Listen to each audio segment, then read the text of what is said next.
How to be a good Christian mom. Welcome, everyone, all the mamas out there. Welcome to my channel.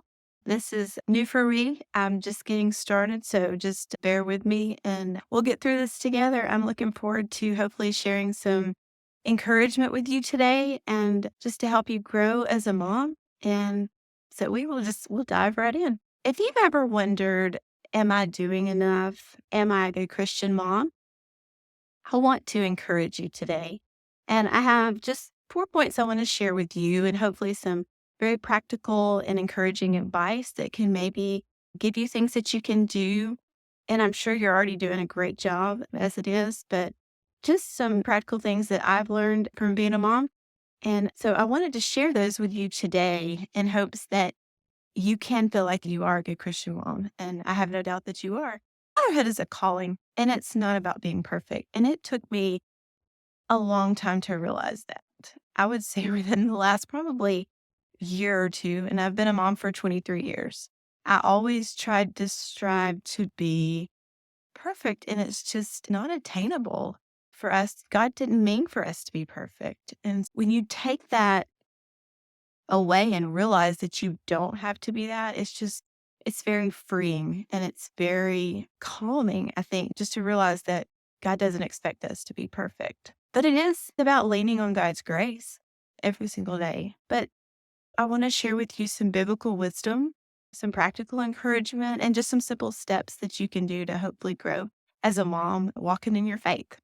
If you love encouragement like this, be sure to subscribe and hit the little notification bell so you don't miss any more videos. I'm so excited. I already have so many videos planned that I want to share with y'all, and I want to be time conscious because I know everyone is strapped for time as a mom. These hopefully will be under 10 minutes, and you can maybe watch them on a short lunch break or if your kids are taking a nap time or if you're in the car on car line, whatever.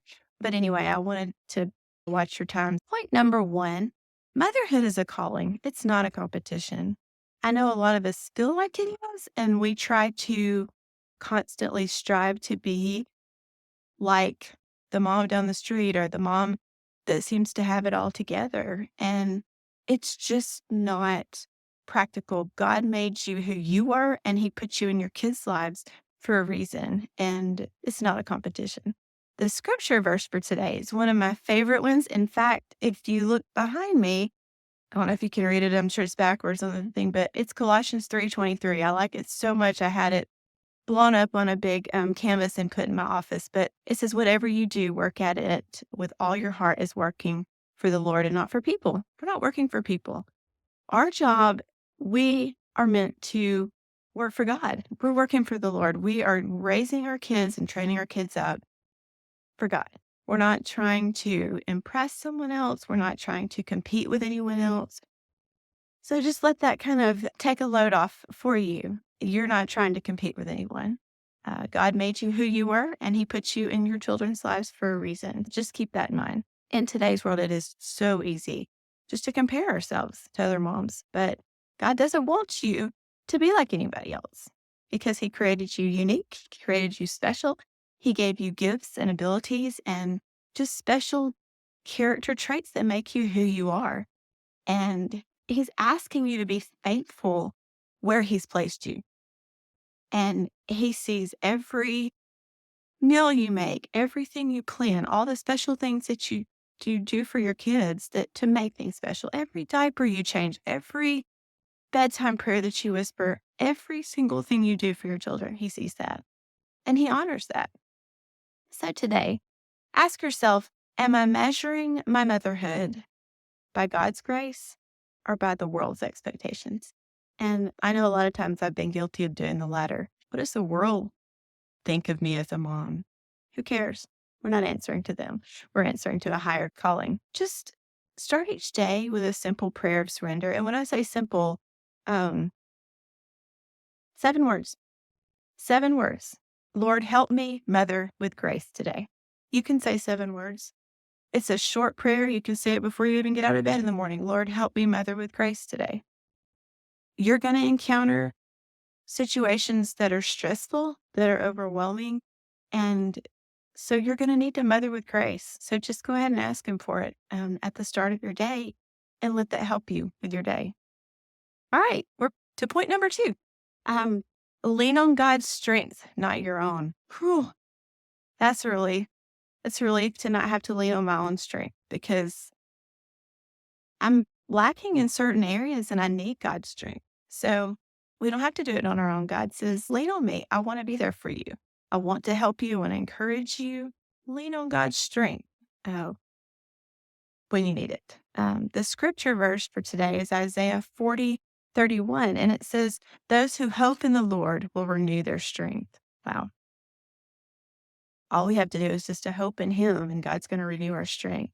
There's days when you feel exhausted. Could be every day. There's days when you're overwhelmed or you just feel like you're failing. I think all moms feel like that at some point or another, maybe every day. But mom, you don't have to do this in your own strength. You don't have to do this in your own strength. God's grace is enough for you today. It's enough for you tomorrow and always. He's always going to be there. His grace is always going to be there. So just some practical encouragement for you. Replace that self-criticism. We all have it. We all do it. We are the hardest on ourselves. Replace it with God's truth because God's truth is powerful. Instead of saying I'm failing, say God is strengthening me. It's a much better way to think about that situation. God is strengthening me. That's a positive way to look at it. He's strengthening you and He's taking your weakness and He's coming along beside you and He's helping that weakness to be strong. And guess who gets the glory for that? He does, which is awesome. It's like a win. We're strengthened and then He gets the glory and the honor for that. So also keep a Bible verse by your kitchen sink, on your bathroom mirror, on your fridge door. If you have kids anywhere from elementary school through till they can drive, put it on your steering wheel of your car because you're probably live in your car. I know I did as my kids were growing up and all the different things that they were involved in. You're pretty much just going place to place. So you're in your car a lot. So put it in your car, put it on your dashboard, put it somewhere where you're going to see it and let it be an encouraging verse to you. Let it be the prayer. Help me mother with grace today. Sometimes you may need to look down at that if you're having a rough day and just remember that He wants you to mother with grace. All right, we're already on point number 3. Point number 3, make faith a daily part of your home. Okay. First of all, the scripture for that. So important. Deuteronomy, it's found in Deuteronomy in the Old Testament, Deuteronomy 6:6-7. And it says, impress God's commands on your children.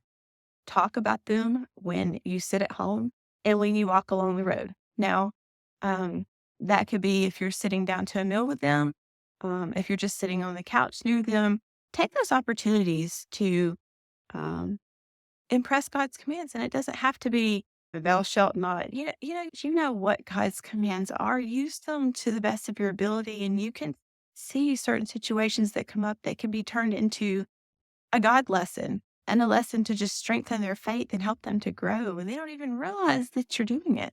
Utilize those times. And when it says walk along the road, doesn't necessarily mean that you're walking up, but if you take walks or if they run to the store with you, if they're somewhere else where you're running an errand together, any time that you have with your children, where it's you and them, take advantage of those opportunities because it gets harder when they start driving and they're not with you as much in the car.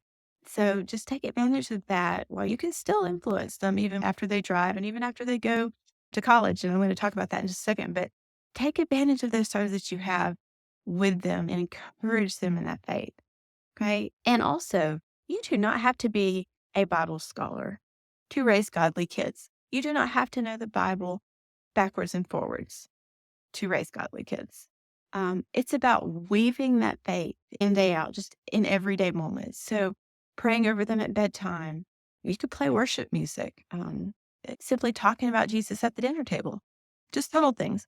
So simple ways just to bring faith into your home. Start a nighttime blessing. Just pray over your children before they go to bed. Let them pray. Those are some of the sweetest prayers. We kept our niece, it's been about a year or 2 ago now. She's younger than my kids, and she stayed with us and went to vacation Bible school with us. And we would say the prayers and stuff with her at night. She said the sweetest prayers. I just wish I could have recorded them because they were just so sweet and so real and just talking to God. That's all it is. And that the kids need to know that these don't have to be some elaborate prayers. They're just talking to God. Just make it simple for them. Worship together in the car or at home. Play Christian music when you're in the car. Take advantage of that. You don't know what they're going to be playing. I hope they play good music when they start driving, but you've got that opportunity to encourage and influence them when they're still younger. So take advantage of that. Play Christian music in the car. Um, Read a Bible story at breakfast. Anytime you have that time where you have a little bit of time with them together, utilize that and take advantage of it. Now, a couple of things that I wanted to add on here. If they're teens, I know it's a little bit harder and maybe they don't want to do a Bible story at breakfast, but you could have a short, quiet time with them at night. I did that with my oldest daughter, and we just spent maybe 20 minutes at night after she got her homework done. I would just go up there on her bed and sit with her, and I found a quiet time book for moms and daughters, and we would just read through it, talk, pray, and it was a short time, but it was the most precious time with her. And I got to just pour into her and know what was going on and ways I could pray for her and just praying over her and with her. And I really did feel like it made a huge difference. And maybe one I won't even know for years to come, that different things that she said, different things that she's done, I can tell that influence was there and that just that pouring into them, it means a lot to them too. So take advantage of that. If they're already in college, send them, make sure you back check but send them Christian influencer TikToks and Instagram. Um, it took me a while to get on. I'm not the most techie person, but TikTok, my oldest ones love TikTok. So that was something that I had to get on board. But find the Christian ones. There's good ones out there. Find the Christian influencers. Find the Christian. Send them something where you can relate to them in some way and still make a difference and an influence for them. Screenshot a quiet time that you may have read that you love that might be beneficial to them in some way. And just text it to them. A lot of times you just have to go a different route when they're a little bit older, but you can still be that influence in their lives. All right. And our last point, give yourself grace. Okay. 2 Corinthians 12:9 says, "My grace is sufficient for you, for my power is made perfect in weakness." You are not meant to do this perfectly. I know you've heard me say that, but I'll say it again. You're not meant to do this perfectly. God's grace covers your mistakes. That's such a good feeling. Makes you feel good that you know that you can mess up and it's still okay because God's going to cover it. If you've been feeling like you're not enough, just remember that God chose you. And I know I've said this before, but God chose you to be your child's mom on purpose. Okay? Let that sink in for a little bit. God chose you to be your child's mom on purpose. His grace is enough for you today. You can do this. So a little bit of encouragement for today. When you mess up, apologize and show grace. That goes so far with your children. When they see you apologizing and they know that this adult is saying that they did something wrong and they're willing to take ownership of it, that's huge for your child to see that. So it teaches your kids how to do the same thing. Huge influence. And also take a deep breath. I tell my college kids that now. I'm like, they'll tell me like when they have a final or a test coming up, Mom, can you pray for this? I got this coming up. And the first thing I say to them is take a deep breath and let everything out. Just let all that stress out and just give it to God. You've prepared for it. You studied for it. You know this. You're going to do your best. Take that deep breath.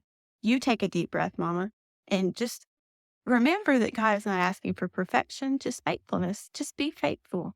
Love your children where they are and be faithful and let God be there for you in whatever weakness, whatever way that you think you may not be enough. God's there to cover that. I hope this encouraged you today. And if this message spoke to your heart, maybe share this video with someone else, another mom that may need to hear this. I would love to just encourage as many moms as I can. And I feel like God has given me this voice and this opportunity to get to do this. And I'm thankful for that. And so I hope that you'll continue to stay tuned and watch. I've got so many more subjects and opportunities that I want to talk about that I hope will be helpful to you as a mom. I'll try to cut it a little bit shorter next time. I do like to talk about this and I get excited about it. But I encourage you. I have a website that has tons more information on it. I've got a blog on there that I like to blog on for inspirational blogs and ways to lift people up also. And it's just amybcrow.com. Also, I have a book, and this is where I get a lot of my information from for these talks. But if you want the whole entire book, I'll be pulling from this for different things. But it's called Graceful Motherhood, and it's out anywhere books are sold. I know that I guess the main place would probably be Amazon, but it's anywhere books are sold, you can find it. It's there. But it's just a 90-day devotional for moms, and it's very encouraging. It's got 13 chapters, and it's broken down into devotions that are 2 to 3 pages long, easy to read for moms who don't have a lot of time. And it covers things like encouragement, anxiety, strength, direction, um, God's will, your purpose, your worth, friendships, praying for your children, all of that's covered in here. And it's got practical applications, questions at the end that you can ask yourself, things you can do to incorporate this in your own life, and a prayer at the end for you to pray to get started good. Start your morning off right with this, end the day with this, whatever you have time for. But I would highly encourage this for you. And I'm working on a Bible study now that goes with this. I'm actually teaching a Bible study at my church, but coming up with that so that it will go along with this for groups that may want to try to teach this in their church or their group. It's just a great way to draw you back in and help you stay motivated and focused to be the mom that you want to be. That is all I have to share with you today. But just remember that God's grace is enough for you today. You've got this. You can do this. I encourage you. I'm praying for you. And I look forward to seeing you in my next video. Thanks so much for watching. Have a great day.